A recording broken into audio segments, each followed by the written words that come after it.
तर मित्र हो, मी सांगितलं होतं ना तुम्हाला की बायको आता दिवाळीला गेली तर 2 दिवस आता झुणका भाकरवरच भागवा लागते आपल्याला. तर सकाळीच गेलो, 4 भाकरी आणल्या आणि बेसन आणलं. जेवण करतो, आता 1 वाजताची ड्युटी आहे आणि ड्युटीवर जातो. तर कधी कधी लक खराब असले की अशी वेळ येते. सकाळी चहा करून पितो म्हणलं तर ऐन वेळेवर गॅस संपला. आता संपला तर संपला, गॅस भरून घ्यावा म्हटलं अर्जंटमध्ये. तर आज रविवार आला, एजन्सी बंद आहे म्हणे. म्हटलं किती आपत आली आहे.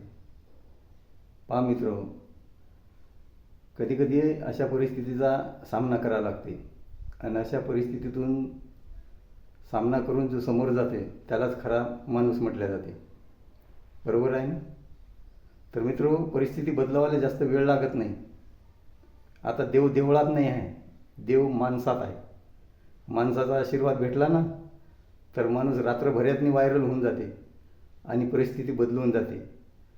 आणि माझी परिस्थिती एक ना एक दिवस बदलणारच आहे, कारण लोकांचा आशीर्वाद मला आज नाही उद्या मिळणारच आहे. मला 100% खात्री आहे. फक्त वेळ लागत आहे की व्हिडिओ लोकांपर्यंत उशिरा पोहोचत आहे, त्यामुळं थोडासा वेळ लागणार आहे. पण लोकांचा आशीर्वाद एक ना एक दिवस मिळणारच आहे, मला 100% खात्री आहे. आणि लोकांना काही पैसे वगैरे लागत नाही आहे आशीर्वाद द्यायला. फक्त 4च बटणं दाबायचे आहे: लाईक, कमेंट, शेअर आणि फॉलो. 4 बटणं दाबले की लोकांचा आशीर्वाद मिळून जातो. आणि लोकांचा एकाच वेळेस आशीर्वाद मिळाला तर माणूस रात्रभरातनी पण व्हायरल होऊन जातो.